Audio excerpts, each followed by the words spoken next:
women in tech. Your whole, I mean, your family, from your father on, your entire career at Microsoft, you have been a woman in tech. And this is a moment of reckoning for the tech industry, for Silicon Valley right now, no question. The fallout from sexism at Uber and a host of companies, memos about biological differences in men and women and their ability or perceived inability at their job as a result, sexual misconduct in the VC world, I mean, you name it. You wrote a really eye-opening piece last week in Recode about all of this, and you said that you're left both outraged but a little bit optimistic. So let's dive into both. Yeah.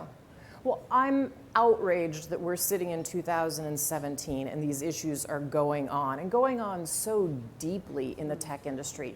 You know, when I look at the tech industry, these are amazing jobs. They're exciting jobs, they're innovative, we're creating new things in the tech industry, they're great paying jobs. So it should be a place that women want to go in droves. But the fact that young girls and women aren't wanting to go into that industry, I mean, we know the numbers. We know that the number of computer science graduates has gone down since the time I was in college. It's 18%. It's 18%. And the time I was in college, it was 37%. We were on the rise, just like law and medicine. Look at law and medicine now. You have droves of women going in. And women are saying, I don't want to go into that field. And so it means there are problems and we need to fix it. So I'm outraged that's going on. I'm optimistic, though, because I think that we're finally seeing the transparencies coming forward. You're seeing a cacophony of voices speaking about this, women naming the truth, not being shamed now for naming the truth, saying, no, this is what is going on and this is what's happening. And you're finally starting to see some action by the industry. It's not enough, but it's the beginnings of what will work to start to change the industry. The problem is, Melinda, why did we get here? Why was this allowed to happen? I mean, this would never be allowed to happen at my company. This would never be allowed to happen in so many industries. And this isn't isolated to one big company in Silicon Valley. Why did we get here, and what are the lessons from that? Well, some bad things have gone on in the media industry. Absolutely. I mean, that stuff's gotten unearthed in the last 18 months. I suppose I can only speak for That's my right. company. You're exactly. But it just seems like so widespread across Silicon Valley. Well, and so I want to say this. There are some great players in this. There are companies who are absolutely trying to do the right thing and are committed to doing the right thing. But again, I think it's what happens is you get these hidden biases. We don't talk about what's going on. I would be in small groups with women in the Valley, and I'd be there to talk about business issues or investment issues, and it would just start to leak out. I couldn't go to a meeting without it coming out. Really? And so I think it's hidden, and until something is brought to the light of day and examined, you can't get at it. And so nobody knows, there's no single one reason the industry got to this point, but one of the things that we look back in the data and see is that at the time when the industry flipped, when I went into computer science as a young girl in high school, you had a lot of games that were not genderized. But all of a sudden, when games started to become very genderized, you started to see the downtick, this huge falling off of women wanting to go into computer science, because the games were all shoot 'em up, tough, and NFL football. And so women kind of go, well, I'm not interested in that stuff. So they started to back out. And then when you get where it's a very young, male-dominated industry, you get some bad behavior and it reinforces itself. And I think you also get the VC industry that doesn't help either, because most of the money then is held in the hands of men and young men.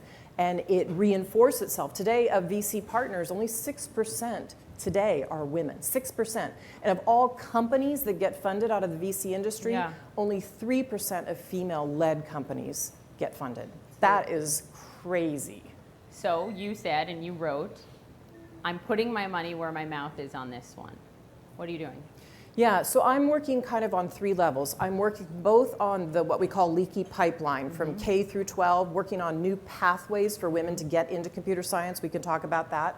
I'm working on some of the environmental issues, using my voice about the environment for women, how do we make that right?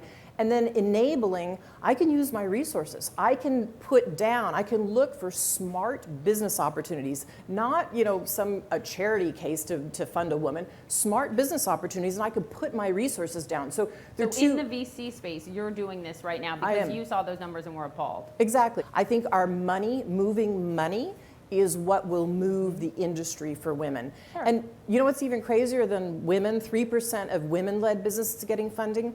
Less than 1% of people of color get funding from the VC industry. Less than 1%. I mean, tech is invasive. It's in all of our lives. Don't you want the people who are sitting behind that programming it to be people who have diverse points of view, who think about older people, who think about babies, who think about young kids and how they do it, to think about how it might work in a place like India or Bangladesh or in a borough outside of New York, not just in Manhattan. Of course. You need that diversity. I mean, you had a very long, very successful career at Microsoft. Did you experience sexism ever in your career, inside or outside the company?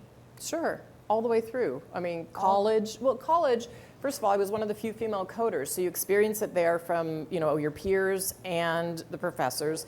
Then you go into business, and it wasn't as bad, to be honest, inside of Microsoft, because if you got into the company, if you crossed that interview hurdle, they knew you were good. So I didn't face it. I faced it a little bit inside the company, but not very much. But I faced it out in industry when I would go out to represent Microsoft at things. At various industry conferences, people would, you know, but here's the thing.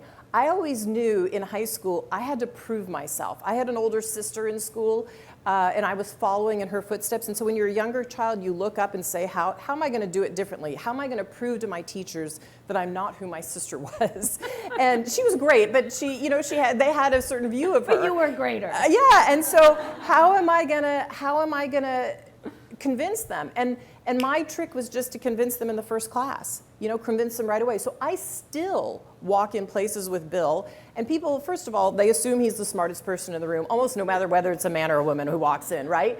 But as soon as I open my mouth, you can sometimes look at the person's face and they're kind of like, wow, she knows something too. Yeah. And I just think it's kind of funny. Melinda Gates gets that? Yeah, I get that Today? in certain places, that we go in and meet with business leaders, let's say in Africa, right? We all have hidden bias.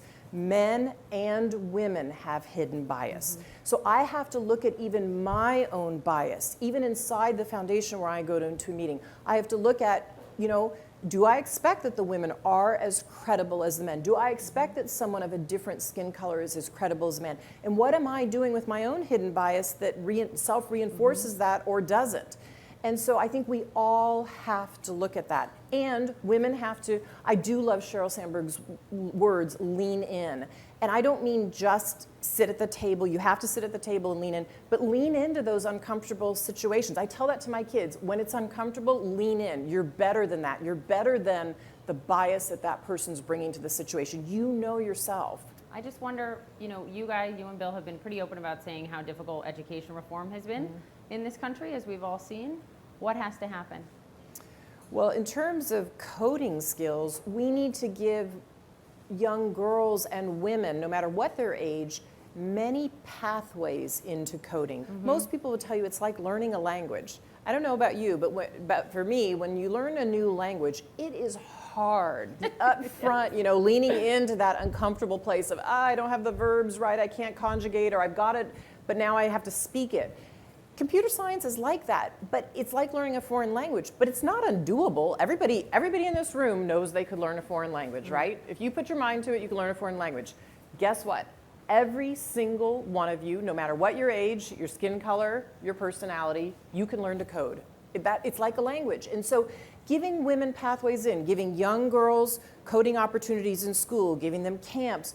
When a girl shows up to that first CS 101 class in college, so many things change whether she wants to be in it. If they are real world problems, not just a geeky math tech problem, but a real world problem, if she sees women in the course and associate professors or mentors or female professors teaching, if there are posters on the walls of women who've been successful in coding, it changes her outlook on herself in the class.